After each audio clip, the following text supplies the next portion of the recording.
বিভিন্নভাবে সমতলের মানুষ আছে।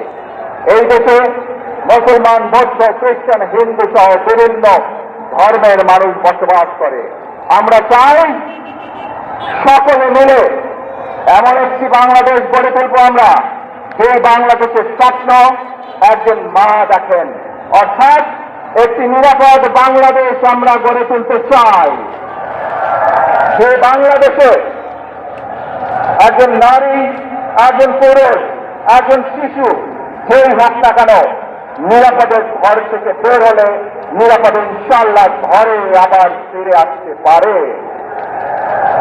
প্রিয় ভাই বোনেরা,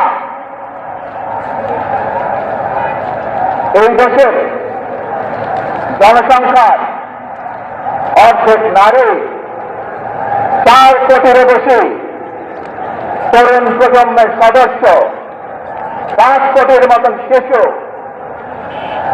40 লক্ষের মতন প্রতিবন্ধী মানুষ রয়েছেন,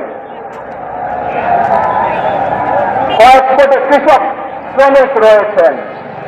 এই মানুষগুলোর একটি প্রত্যাশা আছে এই রাষ্ট্রের কাছে, এই মানুষগুলোর একটি আকাঙ্ক্ষা আছে এই দেশের কাছে। আজ আমরা সকলে যদি ঐক্যবদ্ধ হই, আজ আমরা যদি সকলে প্রতিজ্ঞাবদ্ধ হই, তাহলে আমরা এই লক্ষ কোটি মানুষের সেই প্রত্যাশাগুলো পূরণ করতে পারি ইনশাআল্লাহ। প্রিয় ভাই বোনেরা, 71 সালে আমাদের শহীদরা নিজের জীবন উৎসর্গ করেছিলেন এইরকম একটি বাংলাদেশ গঠনের জন্য।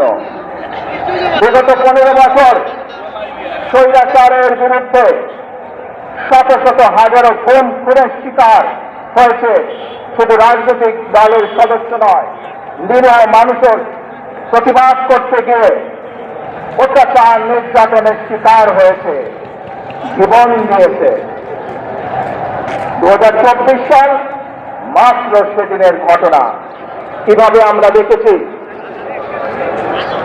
আমাদের তরুণ প্রজন্মের সদস্যরা কিভাবে নিজের জীবন উৎসর্গ করেছে দেশের স্বাধীনতা এবং সার্বভৌমত্বকে রক্ষা করার জন্য। প্রিয় ভাই বোনেরা, কয়েকদিন আগে এই বাংলাদেশের 24 আন্দোলনের এক সাহসী প্রজন্মের এক সাহসী সদস্য ওসমান হাদিকে হত্যা করা হয়েছে। ওসমান হাদি শহীদ হয়েছে। প্রিয় ভাই বোনেরা, ওসমান হাদি চেয়েছিল এই দেশের মানুষের জন্য গণতন্ত্র প্রতিষ্ঠিত হোক, এই দেশের মানুষের গণতান্ত্রিক অধিকার প্রতিষ্ঠিত হোক, এই দেশের মানুষ তাদের গণতান্ত্রিক এবং অর্থনৈতিক অধিকার ফিরে পায়। আজ 24 আন্দোলনে যারা শহীদ হয়েছেন, ওসমান হাদি সহ 71 যারা শহীদ হয়েছেন, বিগত স্বৈরাচারের সময় বিভিন্নভাবে খুন গুমের শিকার হয়েছেন, এই মানুষগুলোর রক্তের ঋণ যদি শোধ করতে হয়, আসুন আমরা আমাদের সেই প্রত্যাশিত বাংলাদেশ গড়ে তুলব, যেখানে আমরা সকলে মিলে কাজ করব, যেখানে আমরা সকলে মিলে আমাদের প্রত্যাশিত বাংলাদেশকে গড়ে তুলব। প্রিয় ভাই বোনেরা, বিভিন্ন আধিপত্যবাদ শক্তির গুপ্তচরেরা বিভিন্নভাবে ষড়যন্ত্রে এখন লিপ্ত রয়েছে। আমাদেরকে ধৈর্যশীল হতে হবে, আমাদেরকে ধৈর্য ধারণ করতে হবে। বিশেষ করে তরুণ প্রজন্মের যে সদস্যরা আছেন, আপনারাই আগামী দিন দেশকে নেতৃত্ব দেবেন, দেশকে গড়ে তুলবেন। এই দায়িত্ব তরুণ প্রজন্মের সদস্যদেরকে আজ গ্রহণ করতে হবে, যাতে করে এই দেশকে আমরা সুন্দরভাবে গড়ে তুলতে পারি। শক্ত ভিত্তির উপরে গণতন্ত্রের ভিত্তি, শক্তিশালী অর্থনৈতিক ভিত্তির উপরে যাতে দেশকে আমরা গড়ে তুলতে পারি। প্রিয় ভাই বোনেরা, আমার সাথে আজকে মঞ্চে এখানে বহু জাতীয় নেতৃবৃন্দ বসে আছেন। আসুন আজকে আমরা দুহাত তুলে আল্লাহর দরবারে দোয়া করে আল্লাহর রহমত আমরা চাই। যে সকল জাতীয় নেতৃবৃন্দ মঞ্চে আছেন, মঞ্চের বাইরে যে সকল জাতীয় আরো নেতৃবৃন্দ আছেন, আমরা সকলে মিলে এই দেশকে নেতৃত্ব দিয়ে আমাদের বাংলাদেশের জনগণের প্রত্যাশিত সেই বাংলাদেশকে আমরা গড়ে তুলতে চাই। আমাদেরকে যে কোনো মূল্যে আমাদেরকে এই দেশের শান্তি শৃঙ্খলা রক্ষা করতে হবে। যে কোনো স্থানের মুখে আমাদেরকে ধীর শান্ত থাকতে হবে। প্রিয় ভাই বোনেরা, আমরা দেশের শান্তি চাই, আমরা দেশের শান্তি চাই, আমরা দেশের শান্তি চাই। প্রিয় ভাই বোনেরা, মার্টিন লুথার কিং নাম শুনেছেন না আপনারা? নাম শুনেছেন তো আপনারা? মার্টিন লুথার কিং, তার একটি বিখ্যাত ডায়লগ আছে, আই হ্যাভ এ ড্রিম। আজ এই বাংলাদেশের মাটিতে দাঁড়িয়ে আপনাদের সকলের সামনে আমি বলতে চাই, বাংলাদেশ জাতীয়তাবাদী দলের একজন সদস্য হিসাবে আপনাদের সামনে আমি বলতে চাই, I have a plan for the people of my country, for my country.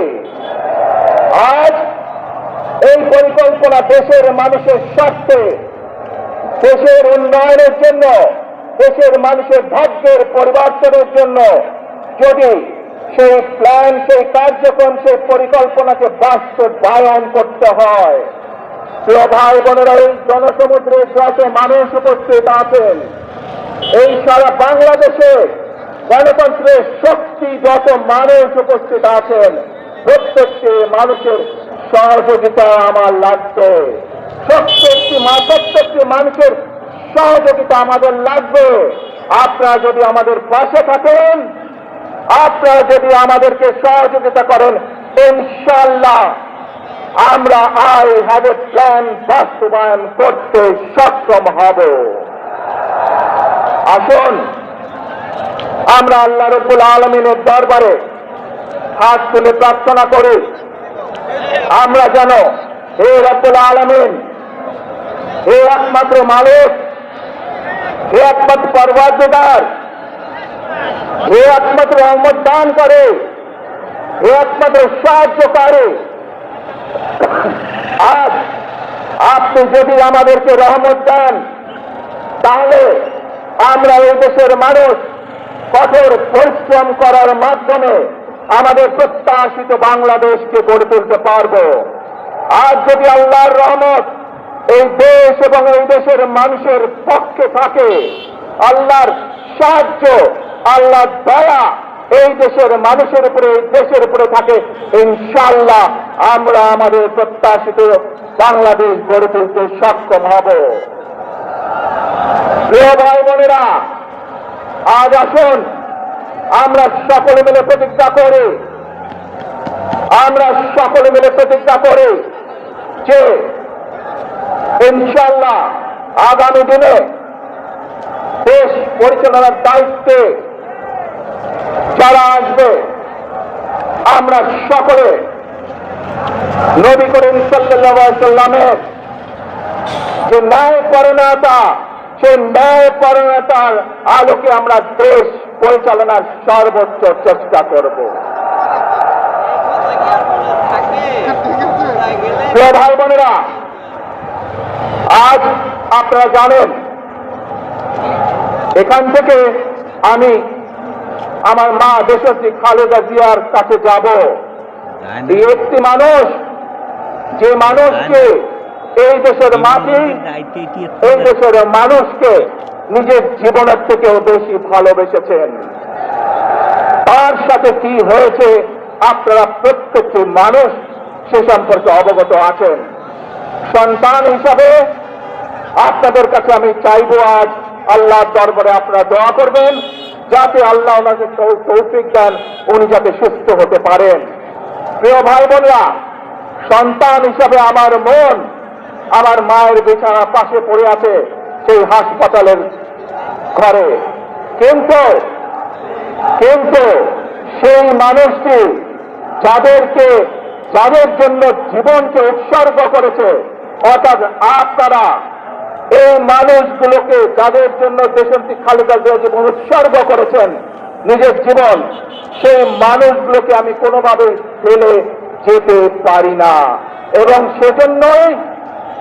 সেজন্যই আজ হাসপাতালে যাবার আগে আপনাদের প্রতি সহ টেলিভিশনগুলোর মাধ্যমে যারা সমগ্র বাংলাদেশে আমাকে দেখছেন, আপনাদের সকলের কাছে কৃতজ্ঞতা প্রকাশ করার জন্য আজ আমি এখানে দাঁড়িয়েছি আপনাদের সামনে।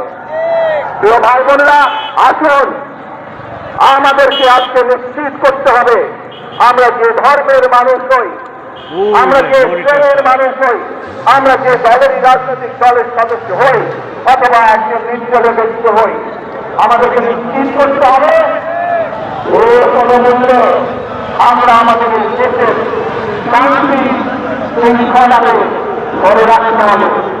এর কোনো মূল্যে যে কোনো বিশৃঙ্খলাকে পরিত্যাগ করতে হবে। সেই কোনো মূল্যে আমাদেরকে নিশ্চিত করতে হবে যাতে মানুষ নিরাপদ থাকতে পারে।